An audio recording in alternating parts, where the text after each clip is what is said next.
Meu nome, em nome do professor Nilson Mello, por favor. Bom, Nosso primeiro convidado internacional nas palestras este ano. Então, obrigado, nós professor. agradecemos, professor Dávila. Jorge, por favor. Obrigado, professor, por essa honra. Em nome da Clínica Ginecológica, do professor Baracá, do professor Nilson. Willy, é um grande prazer ter você aqui. Eu queria apresentar o professor Willy Dávila. Eu costumo dizer, professor Willy Dávila é o padrinho da uroginecologia na América Latina. Ele foi o grande responsável por um boom da uroginecologia aqui na América Latina. Ele esteve aqui no nosso hospital em 1993, 94, quando a gente começou. Carlinhos era uroginecologista ainda, e um grande uroginecologista. Então, eu queria agradecer muito a presença do Willy. O Willy mostrou para a gente a importância da IUGA aqui. Ele foi presidente da IUGA, ele é ex-presidente da IUGA, ele foi presidente do Comitê Científico da FIGO, ele foi chefe da Cleveland Clinic, agora ele está na Holy Cross, em Fort Lauderdale. Willy, é um grande prazer ver você aqui falando do tratamento da incontinência urinária, que é um tratamento tão importante, hoje tão controverso, nos dias de hoje, para melhorar a qualidade de vida da mulher. É um grande prazer ter você aqui, Willy. Obrigado por ter aceito, viu? Jorge, um prazer. Sempre você pede um favor e você sabe, a resposta sempre é sim. Né? Não sei responder não para você, Jorge. Igual para os meus colegas lá no Brasil. É um prazer ver todos vocês. Boa saúde para o Nilson, para o resto do pessoal. Nós aqui também estamos com o número de casos de Covid aumentando, mas graças a Deus a gente não está tão doente, né? Então, vamos falar um pouco sobre... queria dar um ênfase também. Para o pessoal que não sabe, o Jorge, que está terminando o término dele como presidente da IUGA, fez um trabalho fantástico, que chegou a unir de uma maneira muito internacional, muito melhor que os passados presidentes americanos, europeus, reunir a gente com uma integridade internacional muito importante. Então, Jorge, essa visão que você teve de trazer todo mundo junto fazendo a cooperação internacional, não vai ficar esquecida, vai ser o seu trabalho que vai seguir para frente uma vez que você termine também a presidência. Então, para todos os colegas no Brasil, é importante vocês saberem o trabalho importante que o Jorge fez. Ele fez que o Brasil fique como um papel muito importante dentro da IUGA. Então, parabéns, Jorge. Foi um prazer tê-lo como presidente. Então. Obrigado, Willy. Obrigado pelas palavras. Então, vamos falar um pouquinho sobre a incontinência de esforço. Vocês podem ver a pantalha aí ou ainda não? Não. Não, você precisa compartilhar novamente, professor. Então, vamos fazer entire screen.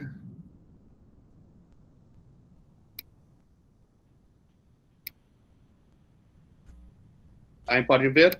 Sim. Ok. Ready. Ótimo, então vamos limitar a apresentação para falar sobre incontinência de esforço. E o Jorge diz, não, você fala o que você quiser sobre incontinência, qual é as últimas coisas. Então vamos falar um pouco sobre incontinência de esforço. Não é que é um tema mais controversial, mas um tema em qual tem novos conceitos que estão chegando a influenciar como tratamos as pacientes. Então, vamos começar com uma paciente. Jorge, você pode me ajudar aqui? Claro. Então, vamos fazer uma pergunta. Né? Tem uma mulher de 32 anos, apresenta com peça de urina cada vez que brinca com as suas 2 crianças. Então, que opções são válidas para ela? Então, vamos ver quem responde como. Okay? Então, todo mundo vai elevar a mão com a opção, digamos, que eles pensam que é a melhor. Okay? Número 1, referir à fisioterapia. 2, dar oxibutinina oral. 3, injeções de botox. 4, injeções de silicona suburetrais. 5, um sling TBT. Ou 6, falar para ela deixar de brincar com as crianças. Então, vamos ver. Número 1, quem manda a paciente para a fisioterapia? Jorge, você pode contar os votos aí? Ok? Quantos dão oxibutinina oral? Jorge está contando? Está difícil contar, Willy. É difícil? Então, vamos ver. Todo mundo levanta a mão e vamos ver. Então, injeções de Botox. Quem faz injeções de Botox? Essa mulher de 32 anos. Okay? Quem faz injeções de silicona? Ou quem faz o TVT? Porque ela não vai deixar de brincar com as crianças, né? As crianças precisam da mãe deles. Sim. Então, vamos falar sobre isso. Então, é interessante, o mais importante é conhecer de que a terapia conservadora talvez sempre tem que ser a primeira linha. Então, fisioterapia, excelente ideia. Para nós, como urogинecologistas, não podemos trabalhar sem fisioterapia, com um grupo de fisioterapistas que sejam excelentes. E para mim, uroginecologia não pode ser exercida sem fisioterapia. Oxibutinina é uma medicina para bexiga hiperativa, né? Por mais que pensamos que podemos uma medicina oral para uma paciente com incontinência de esforço, vamos ver de que não temos opções orais. Injeções de Botox são também para bexiga hiperativa, mas bexiga hiperativa mais severa. Então, pode piorar ainda essa incontinência dessa mulher, porque pode ter retenção urinária. Então, Botox pode ser que a paciente quer Botox. Muitas pacientes vêm me ver e querem Botox. Eu digo, não, no Botox só em situações muito específicas. As injeções de silicona, ou bulking agents, como chamamos, estão entrando no mercado agora mais e mais, porque 2 companhias estão vendendo aqui nos Estados Unidos e na Europa. E é um tratamento, digamos, para a incontinência de esforço mais leve. Então, para essa paciente, dependendo da quantidade de urina que ela perde, pode ser que seja um tratamento adequado. O tratamento mais definitivo é o sling, né? O sling TVT, vamos falar bastante sobre slings nos seguintes 20 minutos, porque os slings têm evoluído de uma maneira muito, muito interessante e muito simplificante, digamos assim, que é muito bom para nós, como médicos, que tratamos dessas pacientes, né? Deixar de brincar com as crianças, bom, já falamos, ela é mãe, precisa brincar com as crianças. Então, vamos falar sobre a incontinência de esforço. Esforço físico, talvez uma mulher está fazendo demais de esforço físico, essa paciente que vemos à mão esquerda da pantalha, talvez não é uma coisa que a mulher deveria fazer, mas mulheres fazem, né? Mulheres estão muito fisicamente ativas. Então, se chegam a participar em atividades que requerem muito incremento da pressão abdominal, podem perder urina. Então, a transmissão da pressão intraabdominal ao assoalho pélvico, se não é suficientemente forte, então vai acontecer incontinência de urina, por debilidade do processo. E vamos falar um pouco do assoalho pélvico e o processo do esfíncter da uretra. Agora, essa condição é uma condição de mulheres mais jovens. Não quer dizer que não acontece depois dos 70 anos, mas em mulheres maiores, de idade mais avançada em geral, essa paciente apresenta com incontinência de urgência, e as mulheres de idade reprodutiva, até a menopausa, talvez um pouquinho mais, elas têm uma incidência de incontinência de esforço maior. Então, temos essas 2 idades que ajudam a diferenciar as pacientes com esforço e com urgência, e para nós ajuda um pouco até para começar a fazer a avaliação das pacientes quando apresentam no consultório.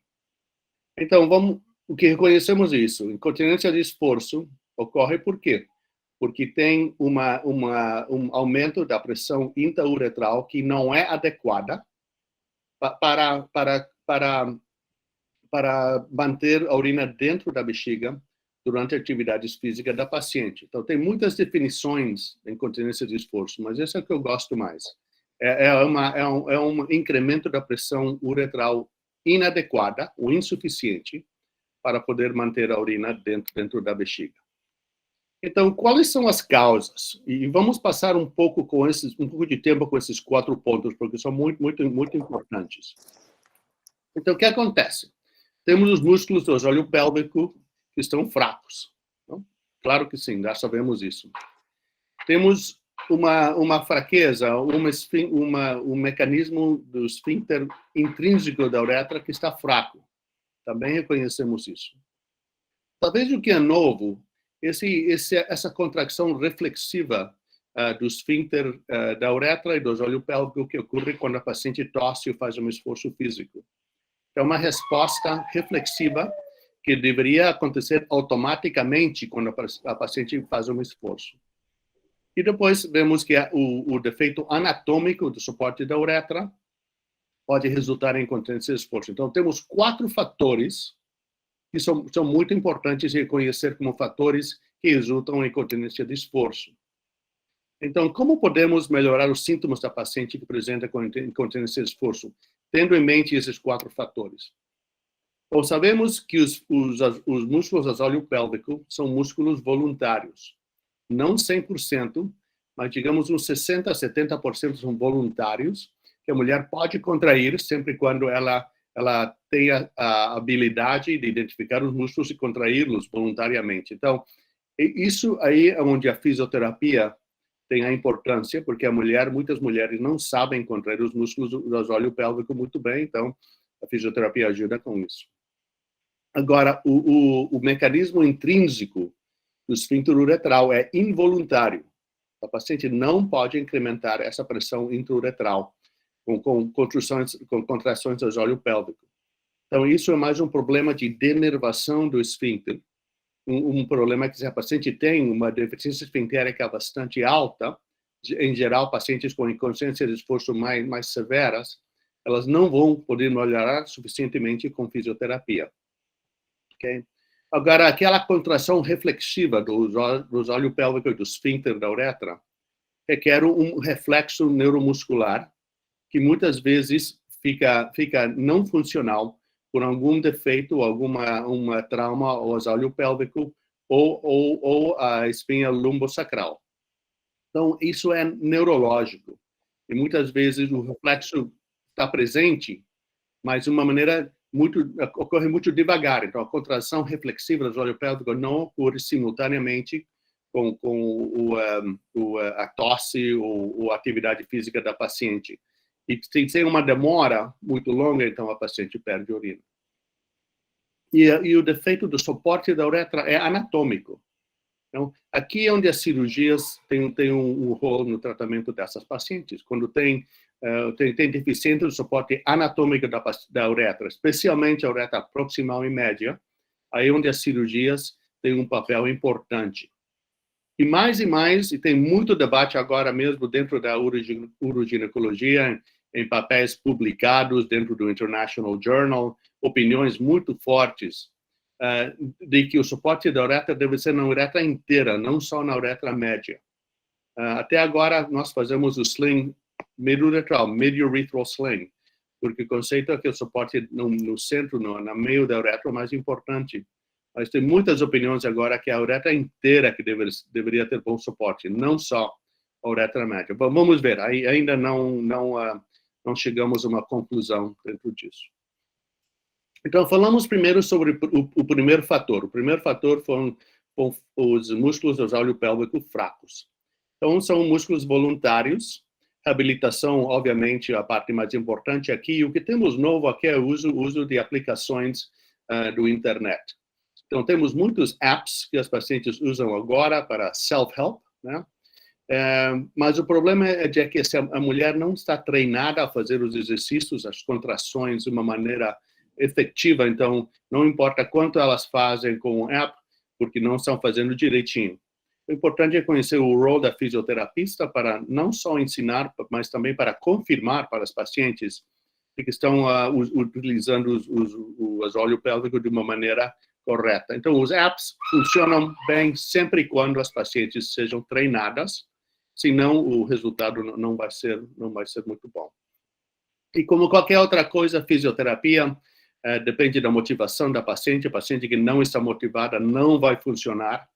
Então, antes de começar a fisioterapia, eu sempre pergunto para as pacientes: você é uma pessoa que vai estar motivada para melhorar ou não? Se a paciente diz, não, eu quero uma solução imediata, não quero fazer exercícios, então vamos fazer uma cirurgia, vamos fazer uma sling, não vamos mandar para a fisioterapia. Mas eu falo para elas de que uma mulher com bons músculos do assoalho pélvico, com boa contractibilidade do músculo do assoalho pélvico, é um fator positivo para o sucesso da cirurgia de sling, né? Então, de uma forma prognóstica, mulher que tem melhores músculos do assoalho pélvico tem melhor resultado com a cirurgia. Medicinas para incontinência de esforço não temos, né? Temos várias medicinas que têm um fator alfa-agonístico, mas, em geral, não temos uma medicina que funciona para incontinência de esforço.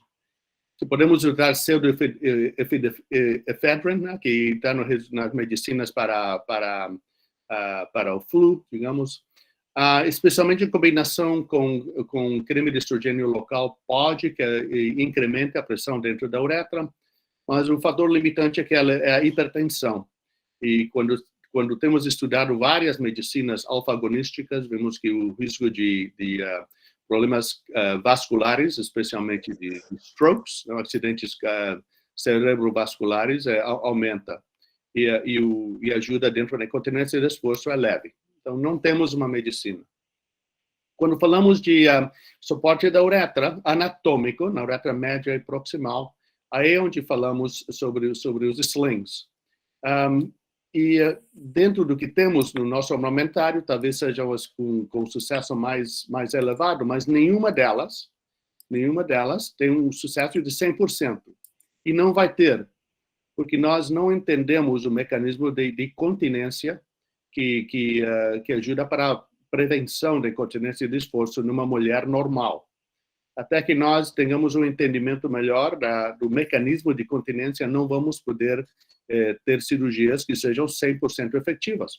E talvez nunca cheguemos a esse momento, porque eu acho que, muitos de nós achamos, que o mecanismo de continência em mulheres é multifatorial, não é só não é só na uretra, não é só nos músculos do assoalho pélvico, não é só neuromuscular, é uma combinação de fatores que variam de um paciente a outro. Então, o tratamento não vai ser tão simplístico como simplesmente colocar um sling esperando que tenhamos uma efetividade de 100%. Então, esse slide é muito importante, porque sabemos que a incontinência de esforço varia em severidade. Uma paciente que apresenta como esfíncter normal, que só quando faz um esforço grande que ela perde urina, e chega até a paciente que tem um esfíncter paralisado, uma paciente que perde urina com muita facilidade. Mas dentro desse espectro de doença, vemos que o impacto na paciente varia muito. Então, temos pacientes que apresentam com um esfíncter paralisado, mas o impacto delas não é tão grande. E vemos pacientes com um esfíncter relativamente normal, que não perde tanto urina, mas o impacto na paciente é muito alto. Então, é importante reconhecer que a paciente é quem manda a agressividade que nós temos utilizado no tratamento dessas pacientes. A paciente que não tem um impacto muito forte, podemos tratar mais conservadoramente.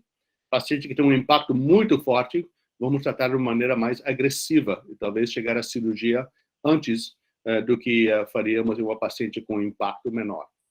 Então, a paciente é quem manda. Vamos perguntar para ela qual é o impacto na sua qualidade da vida da incontinência urinária.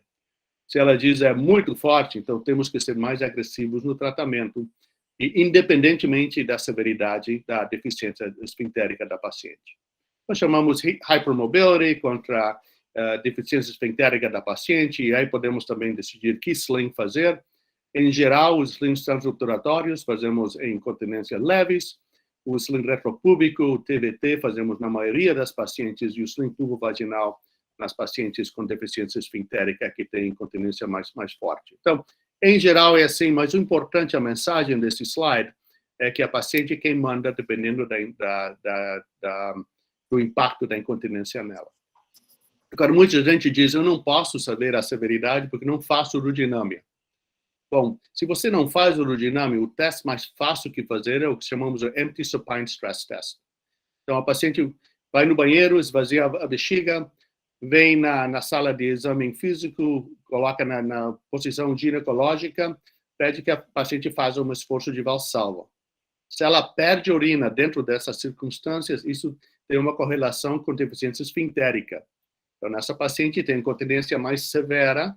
Então, se você vai fazer uma cirurgia, vai fazer um sling retropúbico, não vai fazer um sling TOT. Né? Então, um teste muito simples, correlação muito alta, com deficiência esfintérica com a urodinâmia. Porque temos 3 opções com os slings. Os slings que temos agora, a primeira geração, os TVT retropúbico, a segunda, os TOT, o terceiro, os mini slings, que entraram de moda, não sei no Brasil se tem muita utilização agora. Aqui nos Estados Unidos está sendo menos utilizada e mais utilizado o sling retropúbico, voltando à primeira geração dos slings. O sling TOT se utiliza menos ainda, e a razão porque é dor uretral, dor vaginal, dispareunia, que a taxa é mais alta com o TOT. Então, nós que fazemos muitos slings, em geral, fazemos mais o sling retropúbico, voltando o TVT tradicional, deixando o TOT e fazendo menos single incision slings. Só que em pacientes selecionadas pode ter uma aplicação mais específica, especialmente mulheres que tiveram uma hérnia abdominal, uma cirurgia abdominal prévia, queremos evitar a passagem das agulhas retropubicamente, colocamos com um single incision sling por via vaginal. Mas temos opções, e não sei no Brasil, talvez podemos falar depois, quais são utilizadas mais, mas aqui nos Estados Unidos, o TVT, o sling retropúbico, que mais se utiliza, sem dúvida alguma. E a aerodinâmica, já falamos anteriormente, é importante conhecer o seguinte, que quando nós fazemos um sling transobturatório, um TOT, em pacientes com deficiência esfintérica, o sucesso não é tão alto. Então, selecionar as pacientes para fazer o sling transobturatório, eu penso que vocês fazem mais lá que aqui, por isso que coloquei esses slides. Um estudo que nós publicamos já faz bastante tempo, vendo a deficiência esfintérica com a pressão uretral, com urodinâmica, o leak point pressure. Vemos que as pacientes com pressões baixas, que perdem urina mais severamente, então o sling TOT não tem sucesso tão alto como as pacientes que têm pressão uretral ou leak point maior. Então, os pacientes que têm incontinência menos severa. Então, isso já publicamos, como disse, faz muito tempo, e isso nos ajudou a decidir que paciente fazemos que tipo de cirurgia. Então, pacientes com incontinência mais severa, então é preferível fazer um sling retropúbico, um TVT. Nas pacientes com incontinência menos severa, especialmente urodinamicamente, fazemos um TOT. Isso nos ajudou por muito tempo quando fazíamos muito TOT. Agora que fazemos menos TOT, então a pergunta é que se podemos fazer TVT em todas as pacientes. Nossos colegas na Austrália confirmaram que a paciente que tem alguma deficiência esfintérica, que tem uma incontinência de esforço mais severa, então, os pacientes que compararam TVT contra TOT de uma maneira randomizada, vimos com segmento a 6 meses, até de 3 anos, o sucesso da TOT nessas pacientes é muito menor. Chegou no ponto que uma porcentagem bastante alta teve uma cirurgia secundária, deram um TVT, porque tinham persistência da incontinência de esforço. Então, se você vai selecionar uma cirurgia para uma paciente com incontinência de esforço, por que não fazer uma sling retropúbica em todas essas pacientes? E essa é a pergunta que muitos de nós respondemos, dizemos sim, essa é a melhor opção. Pode que estemos um pouco preocupados pelos problemas que temos com o sling retropúbico, como disfunção miccional, como uma taxa de complicações intraoperatórias mais altas pelo risco de mais sangramento, mas o risco fica reduzido com a tecnologia que utilizamos agora. Então, quando respondemos sim para essa pergunta, utilizando o TVT para todas as pacientes, é porque podemos passar a banda retropúbica, o sling, de maneira mais simples. E muitos médicos aqui nos Estados Unidos disseram, por que não fazemos um mini sling? Né? Pode ser que o mini sling, como vemos aqui, é uma cirurgia muito simples. Temos que passar o mini sling dentro da membrana operatória, com uma incisão vaginal só, não é preciso passar as agulhas retropubicamente. Uma cirurgia rápida, vemos aqui, em geral, não sangra muito. É bastante simples colocar essa banda. Foi muito atrativo, muito tentativo para nós fazermos essa cirurgia, mas o resultado até agora não é tão alto. E a razão é isso, o arpão que se utiliza para fixar dentro da membrana obturatória varia muito de um mini sling a outro mini sling. fazendo muito difícil comparar uma medicina com o outro, porque os fatores técnicos variam, né? O arpão varia, a habilidade de fixar dentro da bexiga, dentro da membrana operatória, varia muito. Então, parece muito simples a cirurgia, mas a realidade é de que os resultados variam muito de uma paciente a outra. Em comparação com o TVT temos sucessos reportados aos 17 anos e 90% de pacientes continentes, com uma série do Nilsson, da Suécia, que foi dos primeiros cirurgiões que publicaram na TVT. Então, assim, ótima cirurgia, utilizamos mais, mas isso é o problema que vemos aqui em frente.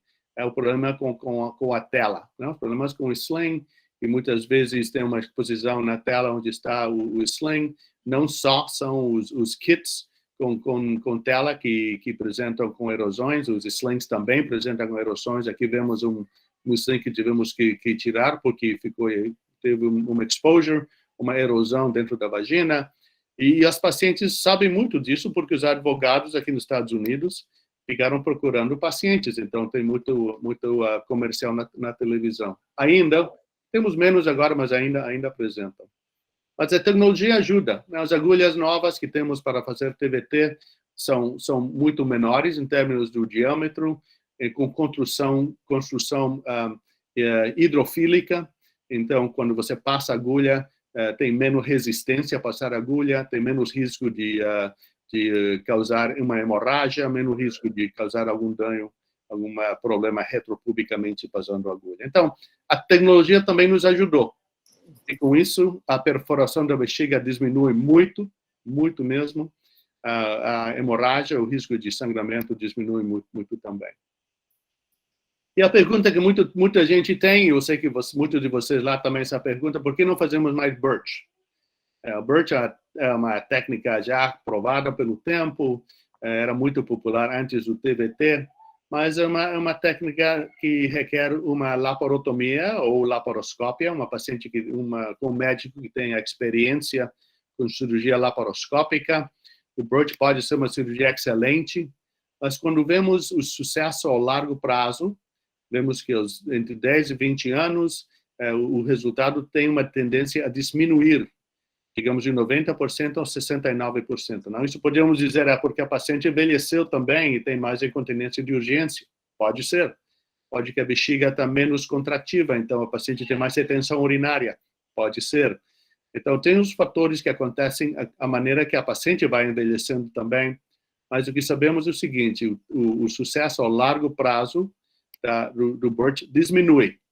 E como vemos aqui, a incontinência de urgência, bexiga hiperativa, contrações involuntárias do detusor aumentam até 45% a maneira que envelhecem as mulheres, como esperamos. E também temos problemas com o prolapso posterior da vagina e disfunção miccional. Então, o Birch pode ser muito atrativo, mas é uma cirurgia que ainda não temos simplificado suficientemente para poder fazer de uma maneira mais geral.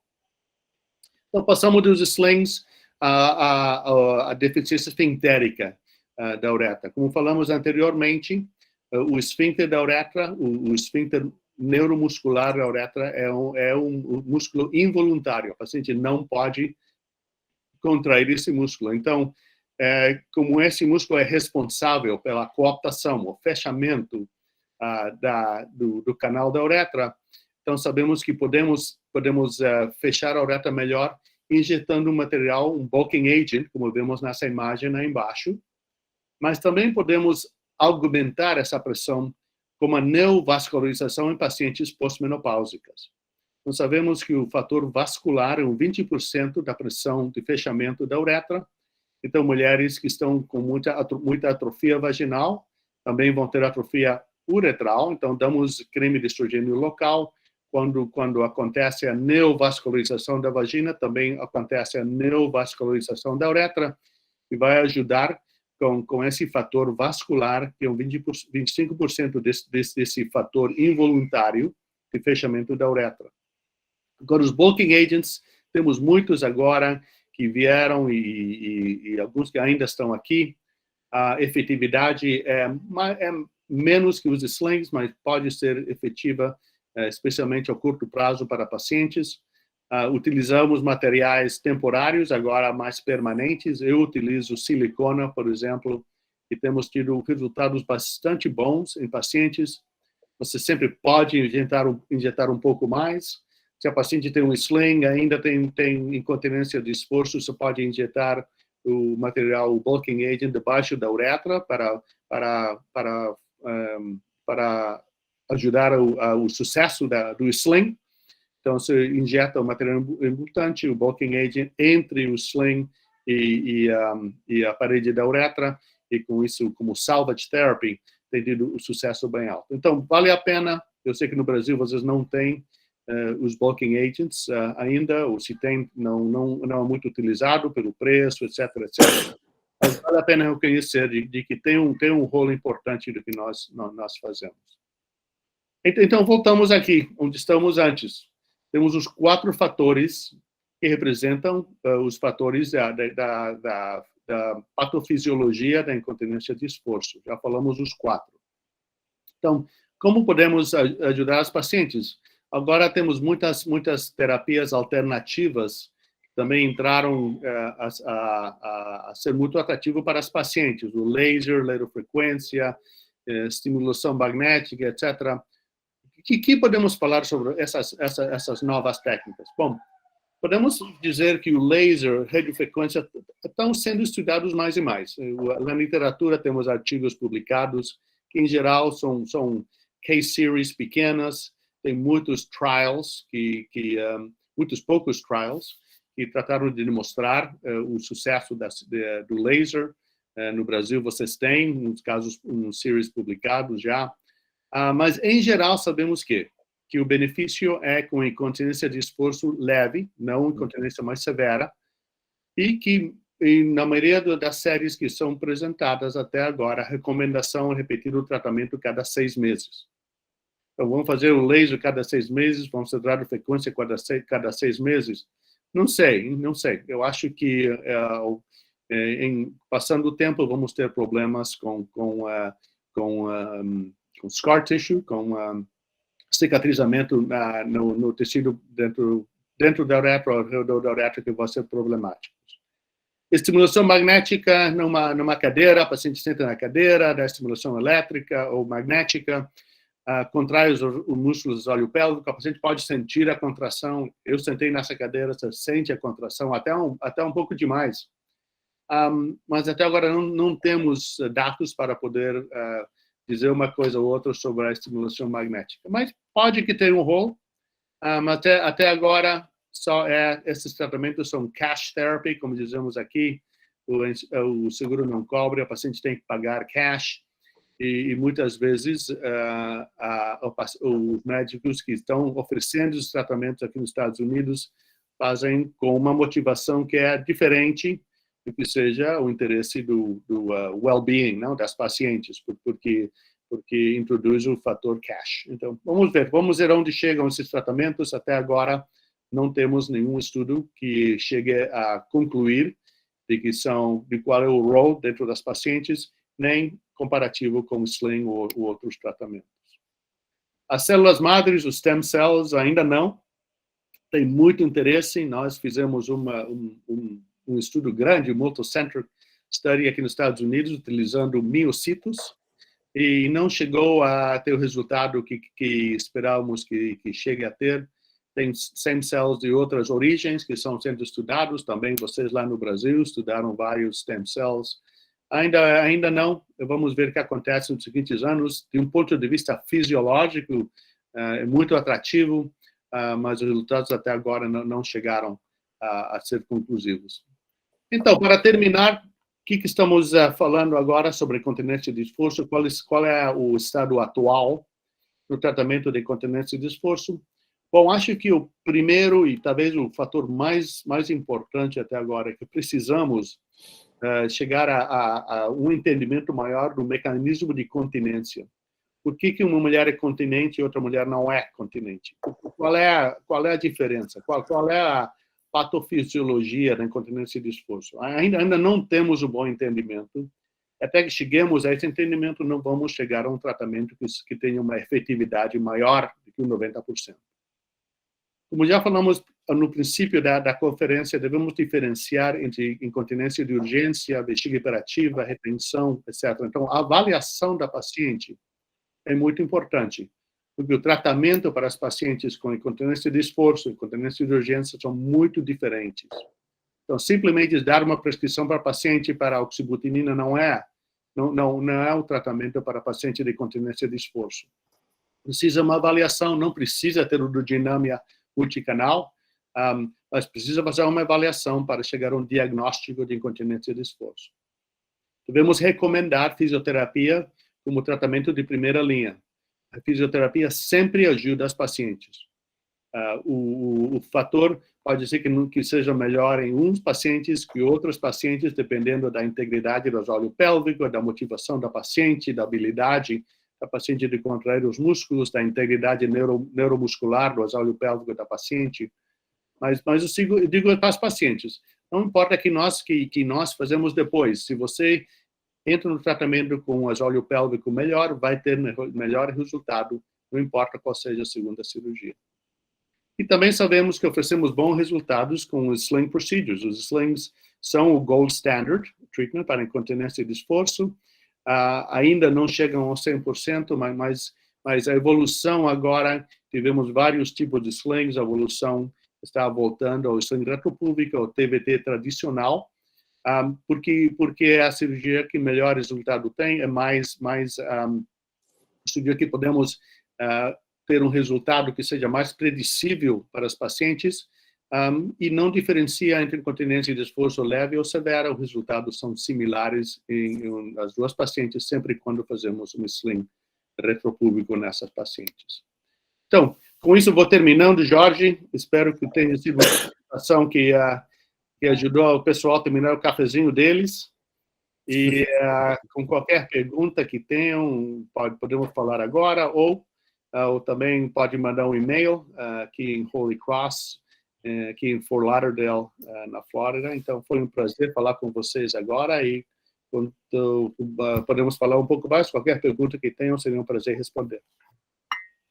Muito obrigado, professor Willy Dávila, pela apresentação, mas mostrando uma visão global do tratamento da incontinência urinária de esforço, cirúrgico e também não cirúrgico, e mostrando sua grande experiência no tema. Jorge, por favor. Muito obrigado, hein, professor Willy Dávila. Obrigado, professor. Obrigado, professor Willy. Fantástica apresentação, como sempre. Você é muito didático, mas eu queria fazer algumas perguntas para você. Aqui também nós estamos voltando mais a fazer TVT retropúbico, porque a gente sabe que os trabalhos mostram que a eficácia a longo prazo, se você considerar mais do que 10 anos, ela é melhor do que o transobturatório, por exemplo. Em alguns casos especiais, como atletas, obesas, jovens, pacientes com deficiência esfinteriana, o retropúbico é melhor que o transobturatório. Então, concordo com você plenamente. Estou muito preocupado com o andar dos slings, isso pela IUGA, inclusive, porque o warning da FDA, como você sabe, em 2008, que depois, em 2011, tentaram consertar com relação às telas, respingaram para os slings. Na Inglaterra não se faz, na Irlanda não se faz transobturatório na Austrália, na Nova Zelândia, e eu sei que diminuiu bastante o número de slings por conta dessa preocupação. E isso me preocupa muito. A IUGA escreveu um statement muito pesado, uma revisão maravilhosa sobre tudo dos slings. É, sem dúvida nenhuma, como você disse, a mais bem estudada de todos os tempos em incontinência urinária, com uma eficácia até 17 anos, mais de 80% de eficácia, como você disse, 100% não existe. Então, a gente precisa proteger essa técnica, enquanto a gente não tem materiais que estão tendo trials em bioengenharia para melhorar o material, mas enquanto não temos isso, é de longe a mais bem estudada e com resultados maravilhosos. Você não acha? Eu acho de que estamos fazendo um bom trabalho em defender o sling, né? O que nós podemos fazer? Os advogados são uma força muito grande e o FDA não trabalha para nós, não? O FDA trabalha para os pacientes, não trabalha para os médicos. Na Inglaterra, igual. O governo trabalha para a gente, não para os médicos. Então, a população tem, o FDA atrás deles, e o FDA tem a responsabilidade de fazer as perguntas, né? Esse tratamento é safe and effective ou não é? E se nós não podemos responder que é safe e é effective, então o FDA vai seguir as perguntas. Agora, eu acho que quanto mais publicamos, mais estudos fazemos, mais a tecnologia evolui. Por exemplo, o TVT. Agora, não é comum perfurar a bexiga passando as agulhas de TVT novas, né? Com as agulhas menores, com um profile menor. Eu não lembro a última vez que perfurei a bexiga fazendo um TVT. Nem eu. Então, quando você fazia antes com uma agulha grande, né, parecia um dedo, né? Você passava um dedo aí atrás. Eu perfurava, 5% das vezes era normal. Agora já não perfuramos. Temos muito menos problemas hemorrágicos. Então, eu acho que a tecnologia nos ajuda. Mas mesmo com isso, não chegamos a uma taxa de sucesso maior de 82%, 85%. E fazemos uma avaliação honesta. Tem esse fato mesmo de, por exemplo, você mudar sua visão de uma mesma coisa e se adequar à possibilidade, e daí parecer que você nunca tinha tido aquela experiência com a outra. Então, voltando, o que eu ia falar, que eu acho que o que é muito importante que você falou, Willy, a paciente é que manda. Então, a gente precisa lembrar disso, porque muitas vezes, no afã de querer trazer um bom tratamento, ou de você achar que você que sabe, você acaba meio que impondo um direcionamento que não é aquele que seja melhor para a paciente, mesmo que você ache que é. Eu acho que ela tem que ser informada, ela tem que saber de riscos e benefícios, e isso não é só na incontinência, em todas as áreas da medicina, a gente tem que pensar nisso, na participação no direito da paciente. Então, super parabéns por ter frisado isso que eu acho tão precioso, né? Os transobturatórios, eu ia perguntar a sua opinião, porque eu pessoalmente gosto muito dele. Não tenho, já não dizer nunca é exagero, mas de média tenho ótimos resultados, tive ótimos. Eu acho que a dor, ela é algo transitório também, que pode durar 1 mês, 40 dias, raramente, na minha experiência, mas passa. Que é a mesma coisa quando você vai fazer, às vezes, um sacro espinhal, que a paciente tem uma dor reflexa na região dos glúteos, e você explica para ela que passa por causa da pexia e melhora. Se não é essa a sua experiência, e se não, o pessoal não foi muito severo com o TOT, eu acho que ele é um pouco injustiçado por causa dessas políticas que respingou as telas, né? Queria também saber, eu gosto muito do mini sling, mas eu acho que a curva, todo mundo acha que é fácil, mas a curva de aprendizado, na minha experiência, é maior, e as pessoas acham que sabem e não fixam ele bem, e realmente ele varia de material a material. Mas eu acho que não dá, é mais fácil você ensinar a fazer um retropúbico do que a pessoa fazer um mini sling bem feito, né? Eu queria saber qual o sling que você mostrou aí na foto, de qual companhia e qual vocês estão usando agora. E parabéns, foi excelente, ótima apresentação. Muito obrigada. Aparecida, sempre um prazer, sempre um prazer. Não, o problema com os slings transobturatórios não é a dor em curto prazo, é a dor mais no prazo mais longo. E o que acontece é que você vê a vagina, né? A vagina é assim, a uretra está aqui. Então, é o suco vaginal, onde começa a ser palpável a fita, né, do centro do saco, naquele suco vaginal, naquela esquinha, no lado da vagina. E causa dispareunia, tem uma taxa de erosão bastante alta aí. E pode que você coloque o sling transudatório perfeitamente, mas com o tempo, com a maneira que vai contraindo a tela um pouco a pouco, a mulher fica mais com a vagina mais atrofiada, né? Então, chega a exposição da tela aí. Então, vemos isso frequentemente. Então, por isso, e a técnica também parece muito fácil, mas a realidade é que não é, né? Não é.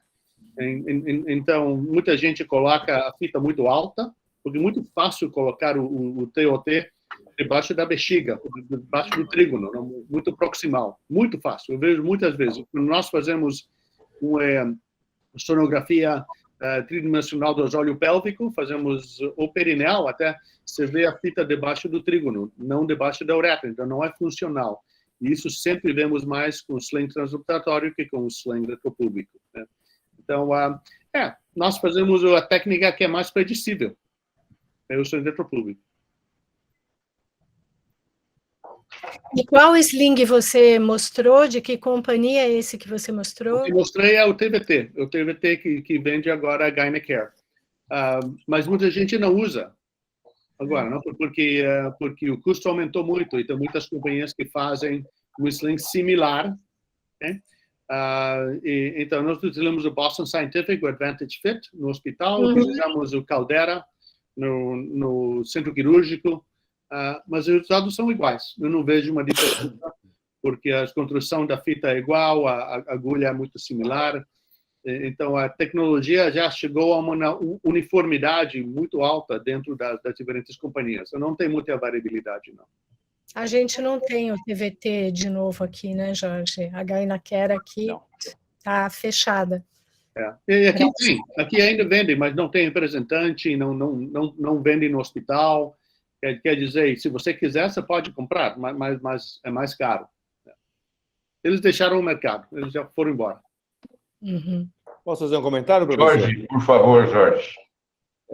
Willy, com relação aos mini-slings, você não acha que a faixa de 8 centímetros... A gente tem uma linha de pesquisa aqui no HC muito forte há mais de 10 anos, que foram 3 publicações já, inclusive eu mostrei na aula que eu passei para você, gravada, que você vai ver, com relação às estruturas que são passadas quando você faz um retropúbico, um transobturatório ou um mini-sling. O transobturatório passa por várias estruturas, obturador interno, membrana obturadora, obturador externo, adutor magno, às vezes o grácilis, até chegar fora na pele. Então, são as estruturas que podem fixar o sling e te dar uma melhor eficácia. O mini-sling, ele não chega na membrana obturadora, ele fica solto no músculo obturador interno. Nós demonstramos isso em 11 cadáveres. Talvez isso seja o fator dela ter uma eficácia menor. Os trabalhos que comprovam burst com transobturatório, com mini-sling, todos eles mostram o mini-sling sendo pior do que os outros em termos de eficácia. Você não acha que talvez seja por isso, pela porcentagem de tecidos que você transpassa? Não, tem razão, não, sem dúvida. Quanto mais tecido, o tecido mais forte, vai ter uma fixação, digamos, mais concreta.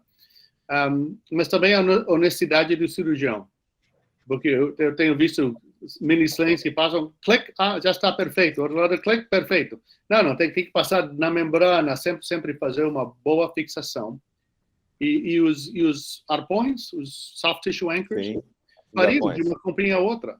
Sim. Então, nós vemos muitas vezes, a paciente vem, teve um mini-sling, fazer um exame físico, pode palpar aí dentro da parede da vagina, já ficou loose, né? Não ficou suficientemente fixado. Então, tecnologicamente tem variabilidades, tecnicamente, do ponto de vista do cirurgião, tem muita variabilidade também.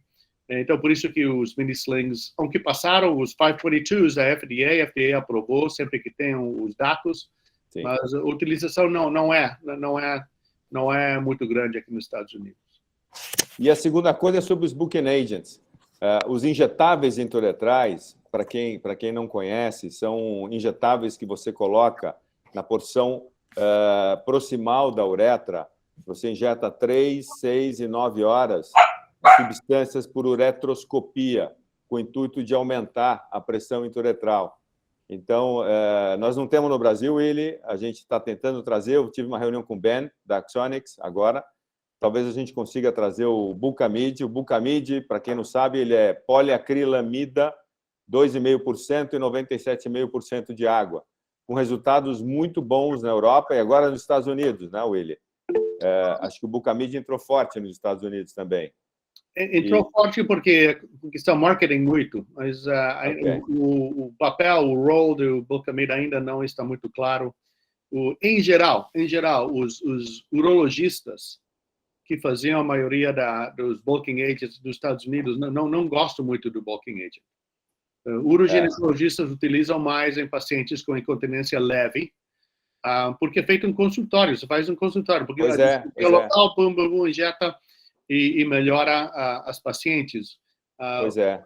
Para mim, o rol mais importante é na paciente que já teve um sling, uretra fixa, persistência, incontinência de esforço. Então, a maneira de apertar, né? de apertar o sling. E com isso ajuda muito, o resultado é muito bom. Sim. Como você disse, saiu um trial agora, comparando o TVT com o Bulkamid, com 2021, e mostrando 66% de eficácia com o Bulkamid e 95% com o TVT. Então, a paciente é muito importante nessa decisão. Tem paciente que talvez prefira ter 67% de resolução fazendo uma coisa ambulatorial do que 95% fazendo uma técnica no centro cirúrgico. Acho que você tem toda a razão. Obrigado de novo, Willy. É um prazer. É difícil. É difícil. Desculpe. Não, por favor, professor. Pode terminar, professor. Eu ia passar. Uhum. Pode terminar, professor, por favor. Desculpe. Não, desculpe.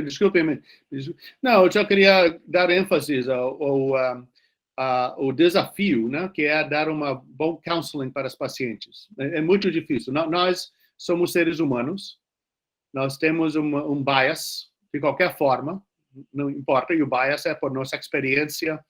Muitas vezes não é um papel que eu publiquei, mas é a última paciente que eu fiz, né?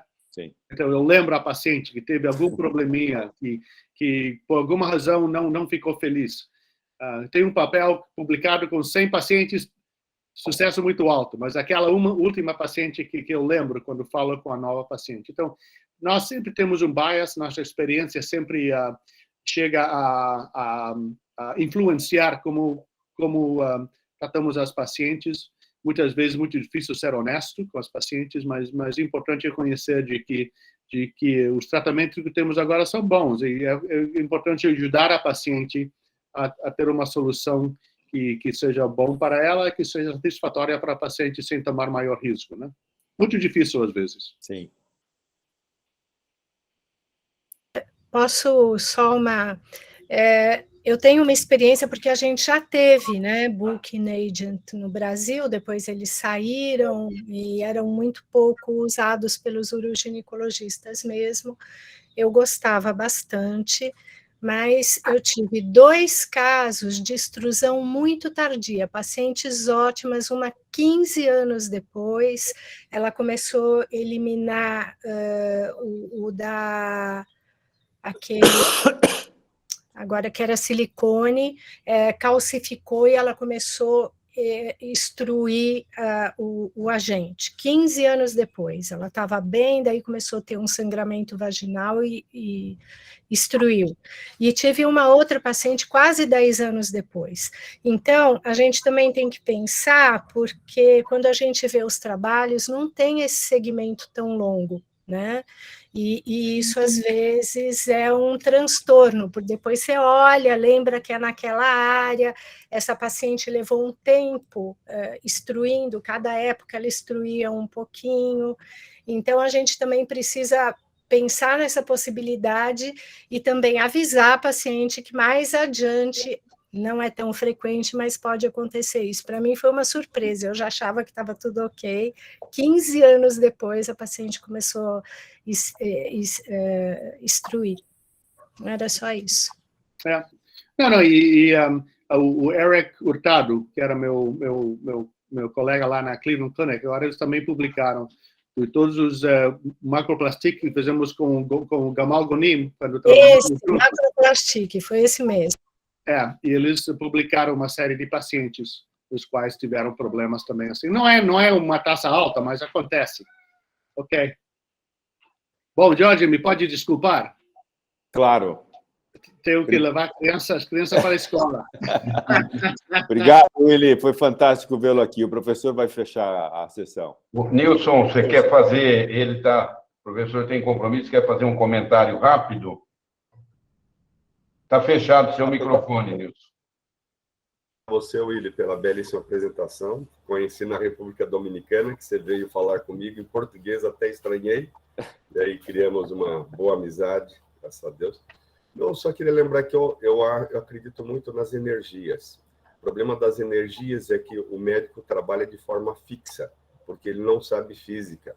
Ele tem que aprender um pouco de física para ver até onde ele pode e até onde ele não pode ir, porque as questões das lesões são sujeitas a acontecer. E a outra possibilidade é a questão de profundidade ou não. Existe uma técnica que foi levada para os Estados Unidos por um argentino, mas é de uma argentina que fez a cânula uretral para as questões do esfíncter uretral, muito interessante. Mas eu acho que queria te parabenizar pela belíssima apresentação. Você transformou o complexo de uma forma tão simples que dá a impressão que a gente vai sair conseguindo fazer qualquer coisa mediante o que você falou. Parabéns pela sua grande experiência. Professor Willy Dávila, muito obrigado. Eu vou fazer uma pergunta para o senhor, mas eu vou mandar por e-mail. O Brasil é um país muito grande e nós não temos TVT, TVTO, não temos o Minisli no país todo.